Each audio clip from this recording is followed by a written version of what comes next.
So by screening processes, they shaved those papers down and ended with 20 papers that were sort of answering their question of, does journaling help with mental illness?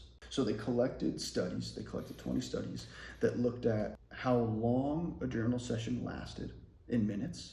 So like I was saying, the 90-minute session or a 10-minute session, are there differences?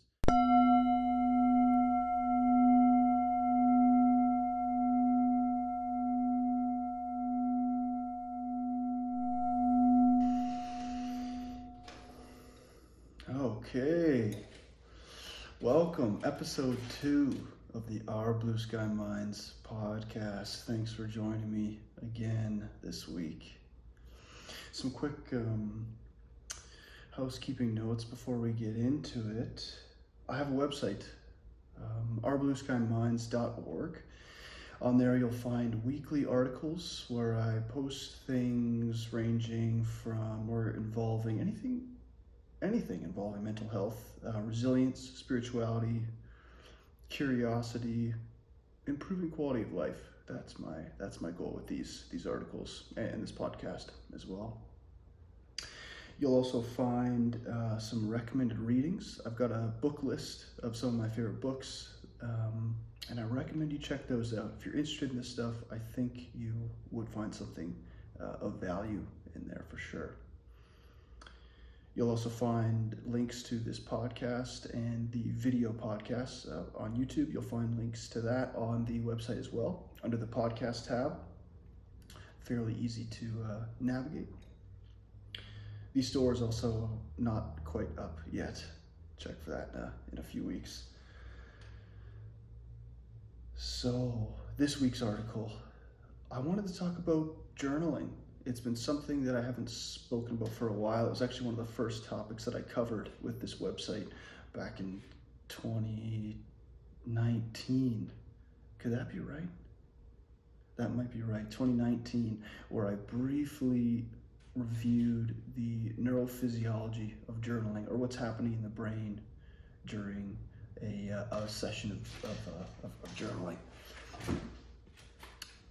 Journaling's been quite helpful for me in my personal experiences with mental health and just self-discovery and self-inquiry. I think it impinges on both of those quite well. It gives you an opportunity to slow down. Your mind is just, your thinking mind happens far too quickly for you to get any top quality analysis done. So by slowing it down and bottlenecking that speed through things like typing or writing. So I'm a big fan of writing because it slows you down that much more.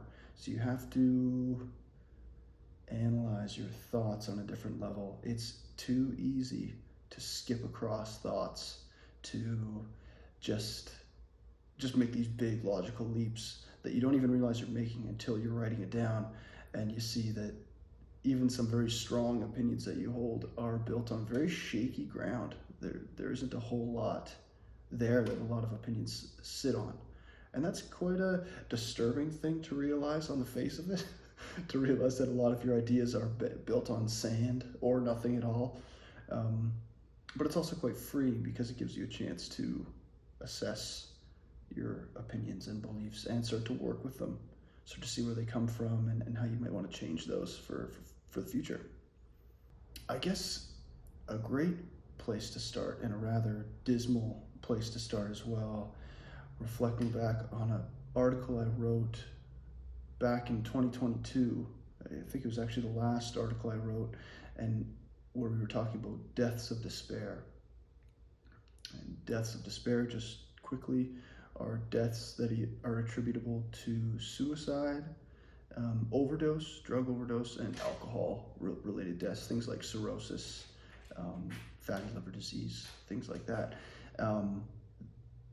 Those are getting terrifically high, deaths of despair. It's quite disturbing, especially in the West. It's actually the leading cause of people between the ages of 10 and 55, which is not good. We shouldn't be. That is self-induced death for that age group, which is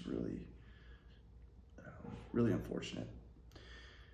So today I would like to propose a solution to that, a solution among the many that would find its place in a list. In that list, there's a lot of ways that we can go about starting to address this, and I propose that journaling, or just more largely self-reflection, intentional self-reflection, could be a possible solution or a way to start reducing these deaths of despair. So when you think about it, despair, the experience of despair, there's a lot of different forms of it, a lot of different ways you can become, or rather feel despair. But I think when you boil it down, despair is a proxy, or that it represents a lack of meaning or purpose in your life. If the human just does not do well without a goal to be striving for, whether that's a local goal of something just like getting out of bed, or a much larger goal, which is something like developing a podcast, or going to school, developing a career, doing something meaningful that has personal value. And I think that's the really important thing here, is that a goal with personal value, without that, tends to result in aspects of despair. Now, there are some people with vulnerabilities to despair. Maybe something in their childhood has triggered that state so that they're particularly sensitive and vulnerable to feeling despair, while other people are a little more resilient towards that naturally. For one reason or another, they are less inclined to develop feelings of despair. But I think the possibility for despair is embedded within the human spirit. I think everybody has a possibility to feel that if things get bad enough, but some people have a little more degrees of freedom, a little more protection, while others don't. And I would propose, like I said at the beginning of this, that journaling may be a solution to this. In my own life, journaling has been a great avenue to identifying meaning and purpose, and evaluating my own thinking. It's been powerful for that, to analyze my own thoughts and behaviors, and realize that certain behaviors are acting out of areas in myself that I don't want to be acting out of. And it's too easy to fall into that it's easy to fall into that if you're not taking regular reflective periods. And things like writing and journaling are fantastic for that. So my personal history with journaling started shortly after I first started meditating, if my memory serves. I remember being at my desk. I couldn't have been older than 16 or 17. And it had just been after a meditation. I think it was actually an Alan Watts guided meditation, so I was particularly stimulated in that respect. And I just felt the need, for whatever reason, to pull out a notebook and just start scribbling notes down. What surprised me almost immediately is how poetic it was. I just I sort of suspended my judgment, and maybe writing after meditation helped in that. Meditation tends to suspend judgment, or at least tends to quiet the judging mind.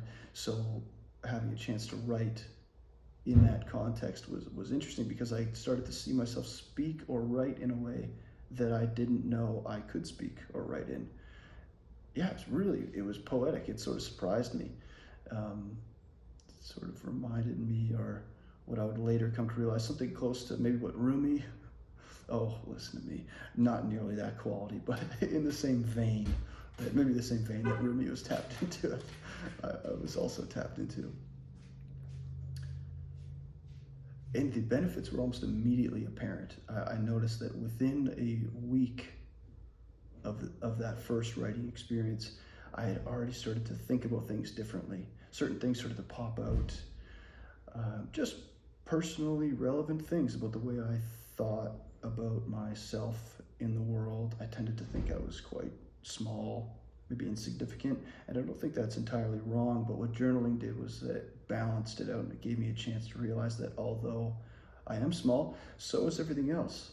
So by relatively, I'm not that small anymore, right? And it's just these simple things that is personally relevant. You may not have the same thing, but journaling absolutely gives you a chance to evaluate that and see that for yourself.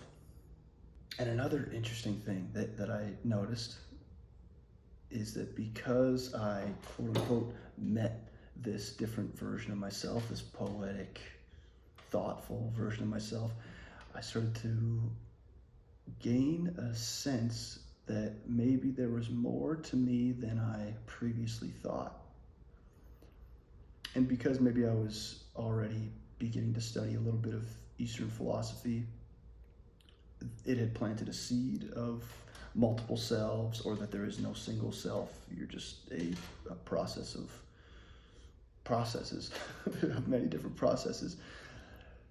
So I got a sense of there being multiple selves, and journaling was an opportunity for those selves to meet and communicate and have it out with each other, debate almost in a way. And I found that interesting. I think that's a really useful practice to have. And any situation that allows you to duke it out with other parts of yourself is a great avenue for insight and discovery. This is what happens in insight meditation, where there's some deeper investigations into your own sensory experience. And being able to meet multiple selves, that was interesting. You immediately notice that maybe I'm not who I thought I was, right? Which can be an immensely powerful realization in and of itself. So meeting multiple selves, that was interesting. And I would come to find that actually even more interesting years later, when I would come to start learning and investigating things about the brain and the mind. And one of the most interesting things that stood out to me in that was this finding, a fairly general finding, was that individuals with mental illness problems tended to show on brain imaging activation of brain structures that were asynchronous or incongruent, or their brains were operating in a way where their structures weren't obviously working together. It was almost like they were working in opposition. Left and right hemisphere was working in opposition, upper and lower, so like cortical versus subcortical, those were working in opposition. So mental illness, generally speaking, might be represented by a lack of integration, or that is disintegration of neural systems. And I think on the same side, or maybe on the other side, is that there's a lack of integration of selves in mental illness. And this is what I was speaking about a minute ago, with journaling being an opportunity to meet multiple versions of yourself. I think that's a point through which that journaling works, is that it allows multiple selves to be integrated, to meet each other, to shake each other's hands, and to be made aware of each other, and to be okay with each other's existence. I found that pretty cool. For an example, like a poetic self and then a logical scientist self. Some people might not think that you could be both of those. They might be mutually exclusive, and maybe at any given moment they are, but you can absolutely have within yourself a poet and a scientist, a person of logic and a person of intuition. I think having both of those enables you to go much further than just having one of those. Integration, that's the idea. So despair, and if I can be so bold, lack of direction, meaning, and resilience, the lacking of direction, meaning, and resilience may be indicative, or maybe represented by a lack of integration. You've got different neural structures or different neural systems that are all firing and opposing each other, fighting each other. not enabling this wide hemispheric, bilateral hemispheric activation and synchronous activity. When we've got synchronized activity, that seems to be correlated with the highest cognitive performance. Things like meditation, you see many populations of neurons all firing together. In conversation, you have many populations of neurons firing together. When you have someone who would self-report that they felt very present, very online, you look at their brains and they are very integrated. They've got a lot of systems that are not fighting each other. They're all supporting each other's processes.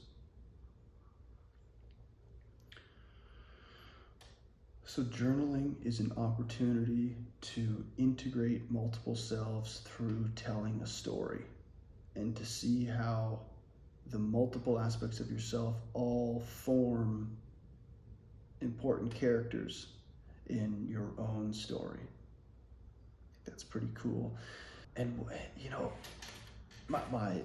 and immediately my logical or scientific brain kicks on and says, well, how could story be important, right? I mean, that sort of seems like maybe something that would be more relevant for children, right? Storytelling and stuff like that. But that storytelling is one of the oldest forms of thinking. I would even argue that it's one of the oldest forms of perception. An example, maybe a little on shaky ground, but you always hear this example of you're walking at night and you see a coiled up rope somewhere. I'm not sure how many coiled up ropes are sitting on streets anymore, but you're walking by, you see a coiled up rope. You see that out of the corner of the eye, out of the corner of your eye. The first thing you assume is that it's a snake and it's going to attack you, right? Or maybe not you. This is what I would assume. So within a split second, I'm already jumping away. I'm starting to either run away from it, turn towards it, whatever my response is there. But the point is that I saw a story before I saw the rope, or what it actually was. I saw what something could mean before I saw what it actually was. So that speaks to the importance or relevance of storytelling, is that storytelling is woven into how we perceive the world. We see the world in concepts, in stories, long before we see it as the objects that make it up, right? We're always we're adding so much more context to what is actually happening. So you can see that it's a natural component of thinking and processing. Stories also make things understandable, which is useful because what typically, like I was just saying, with states of disintegration and mental illness often being characterized by disintegration also, it feels like, or we might perceive or neural disintegration as uncertainty or lack of understanding. It makes things almost seem random. And by putting a story to things, it lines things up, either chronologically, or it adds like an arc to certain things. So it's a nice way to apply some understanding, it makes life easier to follow by applying a storyline to your life and to the arc of your life. And journaling is an absolutely fantastic opportunity for that. So what is journaling? Let's define that a little bit. I was reading a paper just earlier today, and interestingly, it just defined journaling as a combination of a log that is like just an episodic account, sort of autobiographical, factual, just I had, breakfast, went to work, had lunch break, came home, very episodic, sort of devoid of emotional content. That's a log. And then a diary, which is sort of the opposite, maybe almost purely how we were perceiving experiences, the feelings and thoughts that were happening during experience. And it's sort of a continuous, it's like a stream of consciousness, right? So a journal tends to mesh these two things. It takes the episodic experiences, the semantic experiences of something, and the emotional content, our thoughts, feelings, and how we felt during that experience, and meshes them. So and this is what a story is, right? There's a storyline, and then how the characters are feeling and acting that give it that's where its emotional content comes from. So that's what it is on its face. So how would you use it? How do you start applying it? How do you start benefiting from journaling? This is a big question. I think simply you just start writing. I think if you needed a protocol or a quick recommendation, it's just write. Just get a pen and paper, and whatever starts coming to mind, you write about it. Give yourself an hour or 10 minutes if you can. An hour would be fantastic. Hour and a half would be great. There's actually a study done in, I think it was Toronto, University of Toronto, I can't remember what it was. They looked at the effects of 90 minutes of a very guided journaling session. It was more like sort of planning or analyzing where you've come, where you are, and where you'd like to be, sort of like an authoring program, self-authoring program, that found that following 90 minutes, one session, reduced the dropout rate of university students by 55%, which is huge. And you can see dropping out of university as a proxy for despair. Could be. There's a number of different reasons someone would drop out of university, but one of the reasons could be that their meaning isn't aligned with why they're just there, maybe because their parent told them, or they feel like it's the right thing to do. And by taking 90 minutes and analyzing, what can I get out of this? Why am I here? Analyzing it, asking these questions, that reduced their dropout rate of 55%. So you can see that it's solved, or it put an extra why in why they were going to school, and it reduced their dropout rate, which is pretty incredible. I find that fascinating. So I wanted to talk about a meta-analysis actually that came out in 2022 that looked at papers that looked at journaling. So what they did, Sohal, S-O-H-A-L, Sohal et al. In 2022, they collected thousands of papers. I think it was about 3,700 papers actually. Of course, not all of these were pertinent to the question. So by screening processes, they shaved those papers down and ended with 20 papers that were sort of answering their question of, does journaling help with mental illness? And what kind of journaling? That was sort of their question. So they collected 20 studies that looked at how long a journal session lasted in minutes. So like I was saying, the 90-minute session or a 10-minute session, are there differences? So they looked at whether 10 minutes or 90 minutes was, just for an example, they were looking at, does the length of time of a journaling session influence the outcome? Are longer sessions better than short sessions? This would be a reason for including that. They looked at the number of sessions, so how many journaling sessions did individuals do within these interventions. They asked, were the journals collected after the intervention, and were they analyzed? Did the researchers take the journals and sort of look for certain aspects of things that people were writing about to identify, if people were talking about their dogs, they tended to improve mental health more than people who talked about their cats. That was not it, but just as an example. And lastly, so they looked at sessions in minutes, number of sessions, whether the journals were collected, and whether the studies used a prep session or an informative session, like a guided journaling session. So did they give the participants a chance to learn how to journal, or did they just sort of say, go with what you feel? So they found that 68% of the papers, so of the 20 papers, 68% of them had found a statistically significant effect. So journaling did have an impact on mental health, which is pretty good. 9 studies of those 20 looked at PTSD, so individuals with PTSD, how journaling influenced them. 6 out of 9 of those studies were significant. So journaling did help individuals with PTSD. This one I find really interesting. 4 of the 20 studies, utilized a gratitude-focused journaling procedure or process. So these individuals theoretically were writing about experiences that they're grateful for, or maybe the feelings of gratitude.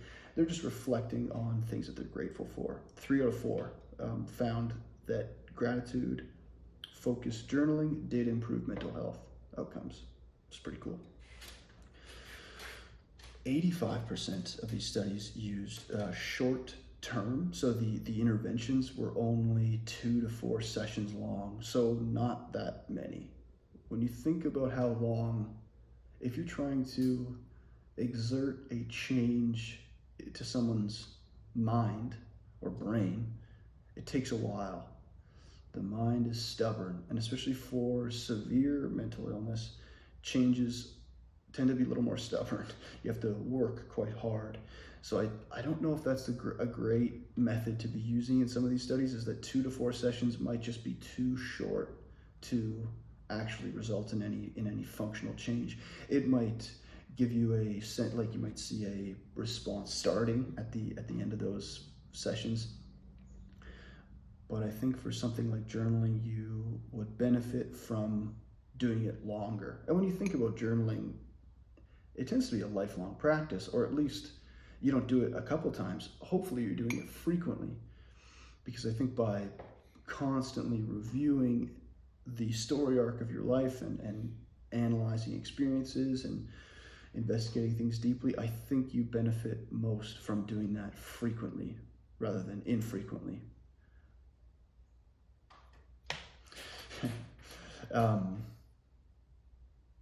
And only three studies. So 85% use the short term, which is a problem. That's a lot of studies. And 3 of them used longer sessions. So the shortest of the long was 7 sessions, and the longest was 32 sessions.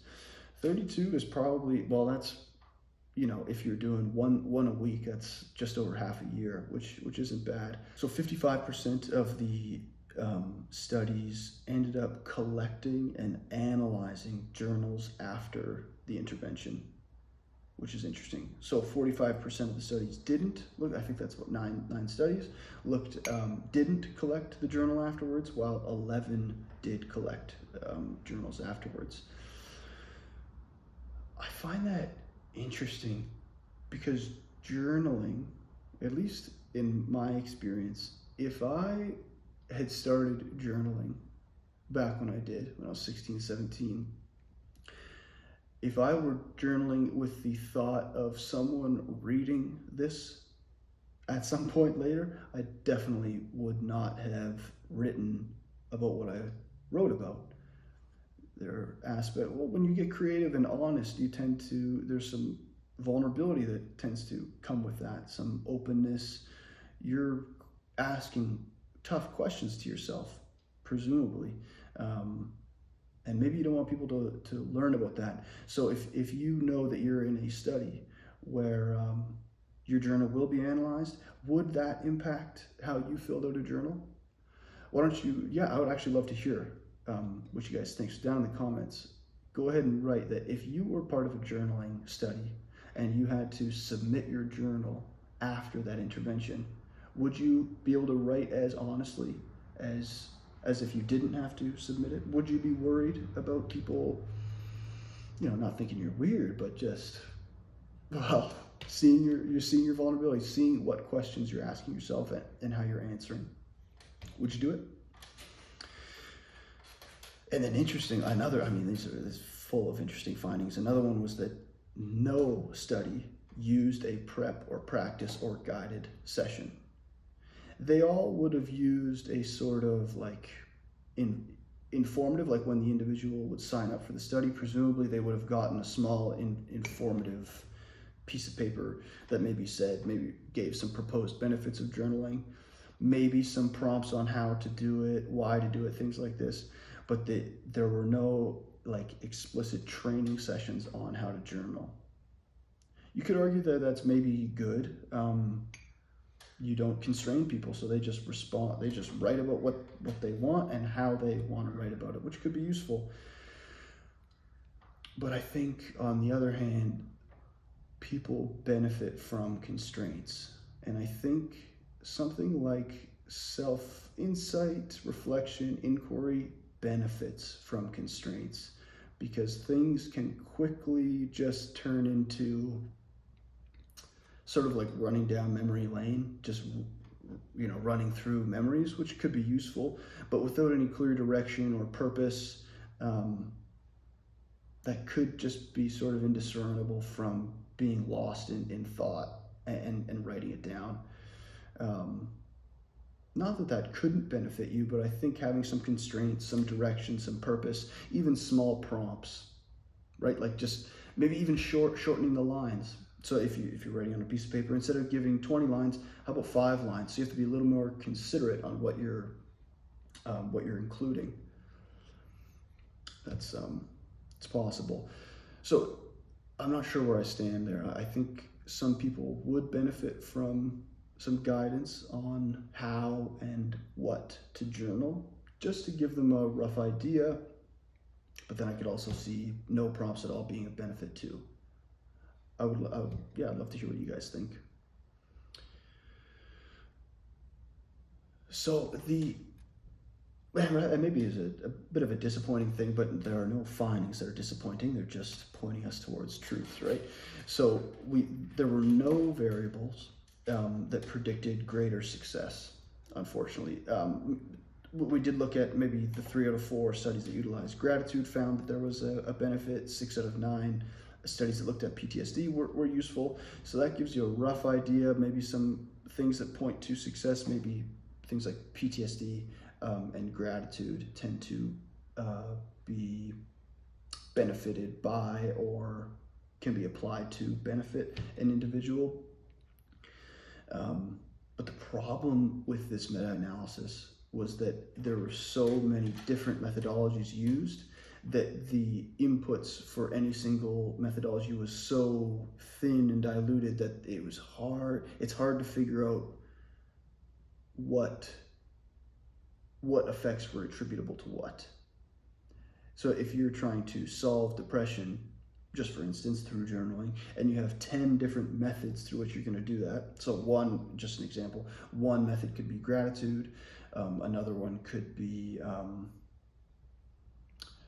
just talking about your day. Another, just sort of constraints that you could put on the journaling to see, is there a kind of journaling that would benefit most? If you have one study or 10 studies, but one study of each methodology, it's hard to compare that because you've only got one thing to compare to the other. You need large amounts of samples to get any statistically useful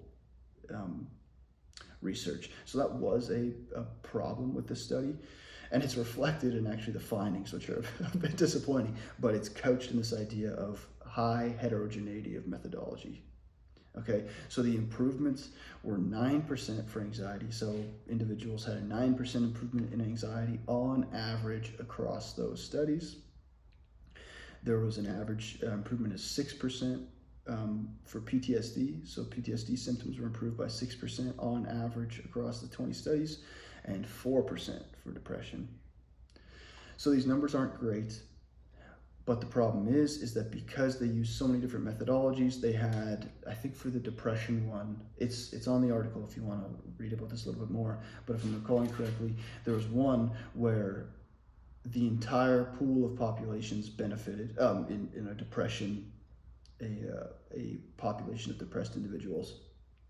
The entire pool benefited, but then in another study, the pool didn't benefit. So it's pointing to contextual differences. Maybe there's population differences. How severe were the depression scores of one group versus the other? Was one group just more depressed, less depressed, or like we talked about last week, what kind of depression did they have? This is the problem with it. that's sort of prevailing in a lot of this research space right now is that we're talking about so many different things, but we give it one label, but then it makes everything so, the effect sizes get so small because of that. So it's a bit of a problem.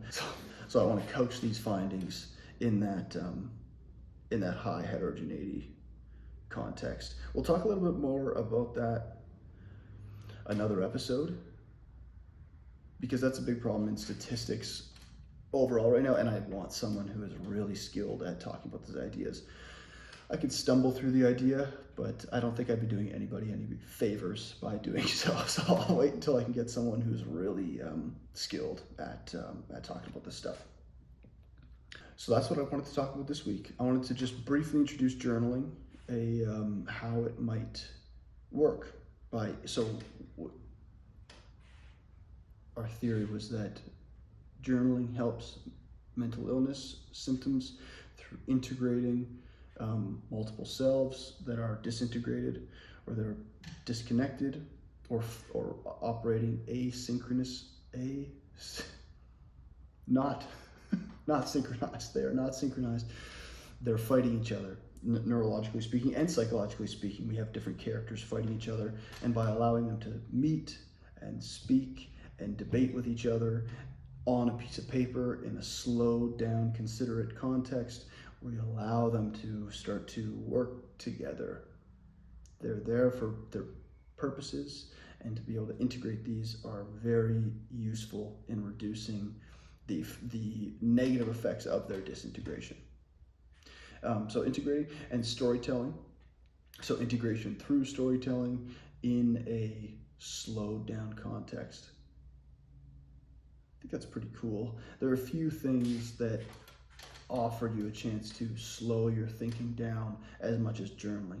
Maybe meditation, but depending on what kind of meditation you're doing, the focus is generally not on weaving stories and doing, it could be, some meditations are like that, but many other meditations are just focused on about staying in the moment, maybe analyzing your sensory experience, not developing a story. It's more about just being present and analyzing what's coming in. That's the difference between journaling and meditation, which are both chances to slow down your thinking, but journaling uniquely allows you to slow down your thinking and analyze it and allow multiple perspectives to analyze it. So this podcast does have an article that corresponds with it. It will be online when you are watching this, by the time you're watching it. So if you'd like to go read that, I highly recommend it. There are some things that are in the article that are not in the podcast, and there are things in the podcast that are not in the article. So if you're interested on having a comprehensive understanding, at least so far as what I've communicated, I recommend checking out both. I think there's a lot of cool stuff in there if you're interested. And I think that's all for this week. Thank you so much for watching episode 2 of the Our Blue Sky Minds podcast. Bye-bye.